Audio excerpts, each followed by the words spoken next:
there are times in your life when you're not going to be happy. And then what are you going to do? Your goal is demolished. And there are going to be plenty of times in your life when you're not happy. There might be years. And so it's a shallow boat in a very rough ocean. Without a plan, you're gonna stay right where you are. It's time for you to make a move. Write the rules. Be your own director. Take the power. So what's your plan? How are you willing to change? What is it that you're going to do to make a difference? Make today different than it was yesterday? What actions are you willing to take? The least we can do is consider what we've done and individually, collectively do the best we can to try and turn this thing around. I blame no one. I look in the mirror. On the other side of it, what an opportunity we have, because tomorrow's the first day of the rest of our lives. So what an opportunity we have. For far too long, you've allowed the volume of your past misfortunes, your past setbacks, and your past failures to play way too loudly in your speaker of life. I need you to turn down your past failures and make room to turn up your future success. You have got to change the way you think. It is the whole determining factor of where you go in life. We are all where we are today because we thought ourselves to this position. If you don't like the position, think yourself out of it. You know what passion is? Passion is an emotion. It's an emotion without an action. Passion will get you nowhere. Inner drive will get you nowhere unless you act on it. You have to act on your passion. You have to act on your inner drive. Don't let those feelings stay inside of you. You got to know what to do with them. You got to know how to make them work in order to get what you want. Don't keep it inside. And so embrace the fact that you're going to have to sacrifice and suffer to some extent. Once you've embraced that it's going to happen, it's almost not that bad. Push yourself, get it done, make it happen. Stop looking for external motivation and start building that fire inside of you.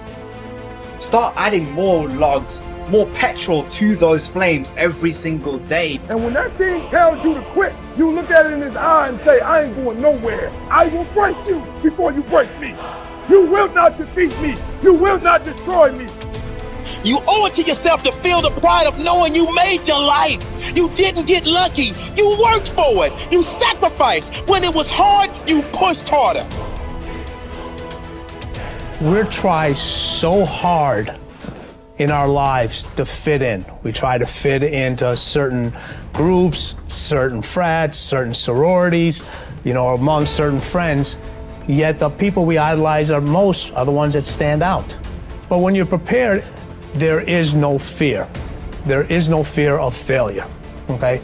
Because even if you've walked out of something and you feel like you failed at it, your preparation is so strong that you're gonna take that failure and turn it into the outcome you desire. And most people stop at failure, okay? We've all failed at things. I'm gonna continue to fail at stuff, right? It's the most powerful tool you can use, but it all depends on how you use it. We talk about it in Relentless, okay? A scalpel, okay? In the hands of an individual, it can do unbelievable damage. In the hands of a professional, of a doctor, it saves lives. So it's the same thing with failure. It's how you use it. It's that drive inside of you, okay? It's what we talk about, the dark side. The dark side is filled with failure, but it's the fuel that burns you like something that's never burned inside you before. Fully mature people accept that their actions have consequences. A fully functioning adult knows that he or she can choose an action, but once the action is taken, both predictable and unpredictable consequences will follow. The true adult accepts that for every cause there will be an effect. For every action, there will be a reaction. You can choose the action before you act, but you cannot choose or control the consequence or reaction afterward. Intelligent adults are very careful about the thoughts they think and the actions that they take. They do not fool themselves or engage in self-delusion. They don't pretend that things might happen differently, nor do they trust to luck. inactions also have consequences. What are called crimes of omission are often more serious to your long-term prospects than the mistakes you make.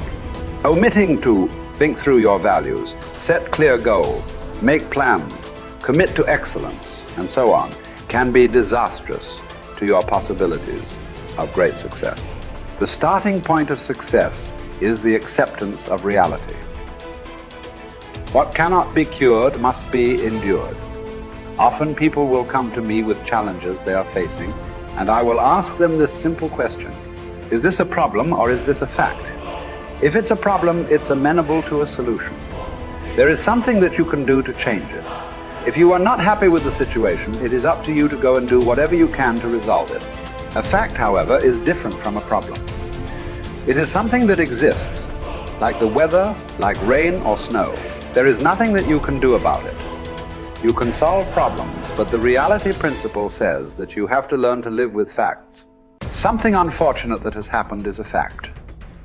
A sale that did not go through, a business deal that collapsed, a relationship that didn't work out. All of these are facts. Many people waste an enormous amount of emotional energy struggling with facts when they would be much better off concentrating on doing better in the future. Your goal is to be happy, confident, and optimistic. The way that you achieve this is by making these positive responses so automatic that you remain predominantly happy, confident, and optimistic no matter what happens. You can achieve this result by taking specific, proven, practical steps that have been used by millions of people and which work with virtually unfailing certainty. The starting point is accepting complete responsibility for every aspect of your life. The law of sowing and reaping, whatever you sow or fail to sow, is going to determine what you reap in the end.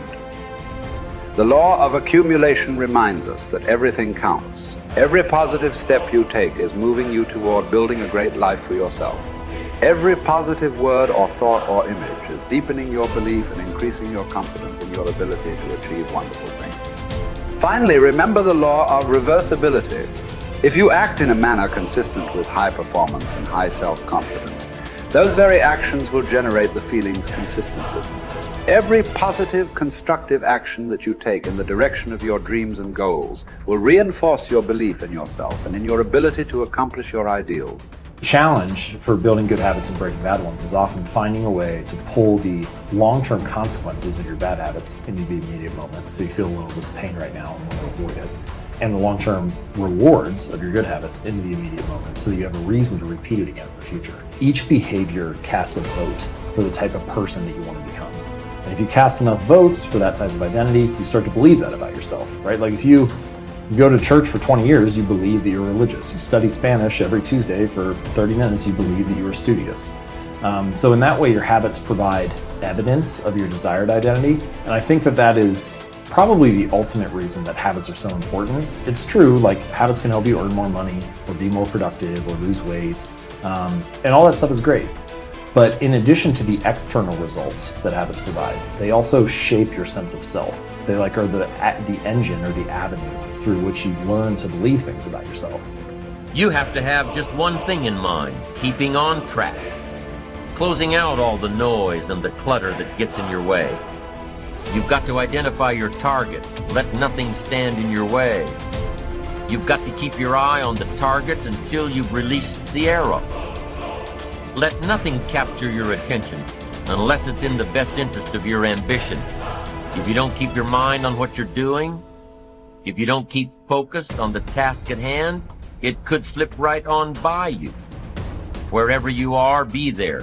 Whatever you're supposed to be doing for the moment, do it.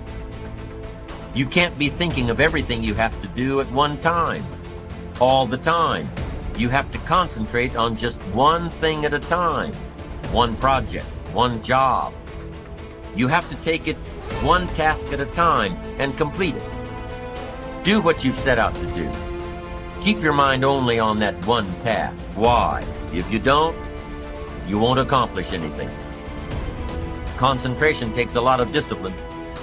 It takes a lot of discipline to demand privacy, to keep the do not disturb sign on your door while you're in the middle of an important job.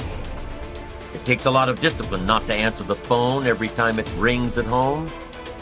That's why they make voicemail and answering machines, so you don't have to answer the phone every time it rings. Your family will appreciate an uninterrupted dinner hour. Your night work will get done a whole lot faster. Concentrate on the work at hand and demand of yourself the discipline to stay focused.